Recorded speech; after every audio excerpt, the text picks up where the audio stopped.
নমস্কার সবাইকে। আজকে আমি তোমাদের সঙ্গে শেয়ার করব আলু বেগুন দিয়ে ইলিশ মাছের একটা পাতলা ঝোলের রেসিপি। তোমরা হয়তো কম বেশি সবাই খেয়ে থাকবে। আমি কেমন করে রান্না করেছি সেটাই তোমাদের সঙ্গে শেয়ার করার চেষ্টা করছি। চলো তাহলে দেখে নিই। আমি এখানে মাছগুলো আগে ভেজে নিয়েছি এবং আলু বেগুনগুলো লম্বা লম্বা করে কেটে নিয়েছি। যেই তেলে আমি মাছগুলো ভেজেছি তাতে আমি দিয়ে দিলাম কালো জিরে ফোড়ন আর দিয়ে দেবো দুটো কাঁচা লঙ্কা। দিয়ে খুব ভালো করে এটাকে নাড়াচাড়া করে হালকা করে একটু ভেজে নেব।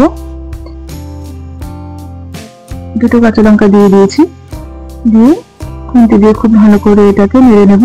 নেওয়া হয়ে গেলে এর মধ্যে আমি দিয়ে দেবো কেটে রাখা আলু বেগুনগুলো দিয়ে খুব ভালো করে এটাকে আবারও তেলের সাথে মিশিয়ে নিতে হবে।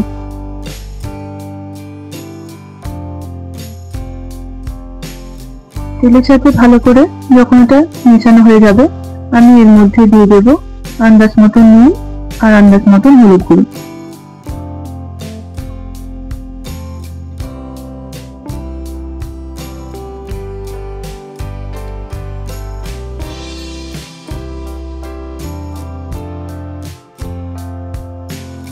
এবারে খুব ভালো করে এটাকে আবারও মিশিয়ে নিতে হবে। ভালো করে এটা যখন মেশা হয়ে যাবে এরপর এটাকে আমি বেশ কিছুক্ষণ ঢেকে রেখে দেবো যাতে আলু আর বেগুনটা নরম হয়ে যায়।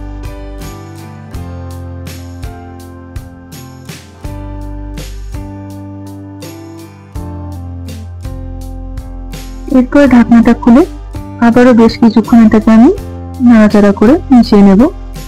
আমি এর মধ্যে দিয়ে দেব 1 চামচ জিরে গুঁড়ো আর 1 চামচ লঙ্কার গুঁড়ো আমি জল দিয়ে গুলে রেখেছি, এটা আমি এর মধ্যে দিয়ে দেবো। এতে আর কোনো মশলা পড়বে না, যেহেতু এটা ইলিশ মাছের খুব পাতলা ঝোল, এটা এরকম খেতে খুব ভালো লাগে। তোমরা একবার হলেও বাড়িতে বানিয়ে দেখবে খেতে অপূর্ব লাগবে। দিয়ে খুব ভালো করে এটাকে এবার আমি মিশিয়ে নেব। ভালো করে যখন এটা কষানো হয়ে যাবে আমি এর মধ্যে দিয়ে দেবো আন্দাজ মতন জল।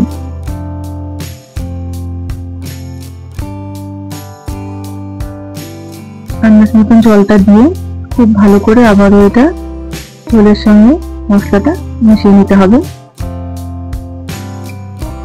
তোমরা বাড়িতে অবশ্যই এটা একবার হলেও বানাবে আর খেয়ে বলবে কেমন লাগলো তোমাদের।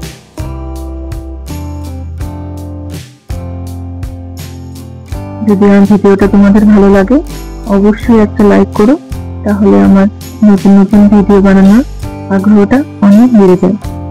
আর যদি নতুন বন্ধু হয়ে থাকো আমার অবশ্যই আমার চ্যানেলটাকে সাবস্ক্রাইব করে আমার পাশে থাকার অনুরোধ রইল। আমি ঝোলটা দিয়েছি, এবারে খুব ভালো করে এটাকে মিশিয়ে নিয়ে বেশ কিছুক্ষণ এটা ফুটতে দেবো। আমি এটাকে ঢাকা দিয়ে দিলাম যাতে আলু বেগুনটা ভালো করে আরো সেদ্ধ হয়ে যায়। ঢাকনাটা খুলেছি, এবার আমি এর মধ্যে দিয়ে দেবো ভেজে রাখা মাছগুলো দিয়ে খুন্তি দিয়ে একটু ঝোলের মধ্যে এটাকে ডুবিয়ে দেবো যাতে ঝোলটা মাছটার মধ্যে ঢুকে যায়। খুব হালকা হাতে এটা করতে হবে, যেহেতু ইলিশ মাছ ভীষণ নরম হয়।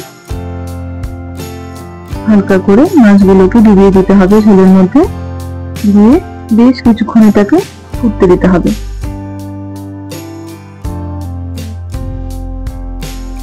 এর মধ্যে আমি দিয়ে দেবো মাছ যে ভেজে রেখেছি সেই ভেজে রাখা তেলটা। আমি মাছটা যখন ভাজা হয়ে গেলে আমি তেলটা উঠিয়ে রেখেছিলাম, সেই তেলটা আমি এর মধ্যে দিয়ে দিলাম। এরপরে দিয়ে দেবো আন্দাজ মতন একটু মিষ্টি। যদি তোমরা একটু মিষ্টি খেতে পছন্দ না করো তাহলে দেবে না, তবে দিলে টেস্টটা অনেকটাই বেড়ে যায়। এরপরে দিয়ে দেবো আমি একটা কাঁচা লঙ্কা, দিয়ে বেশ কিছুক্ষণ এটাকে ফুটিয়ে নেব। ফোটা হয়ে গেলে আমি ঝোলটাকে ব্যাস নামিয়ে নেব। আমার ইলিশ মাছের ঝোল প্রায় রেডি হয়ে গেছে। একটু নেড়ে চেড়ে ফুটতে দিয়ে এটাকে আমি নামিয়ে নেব।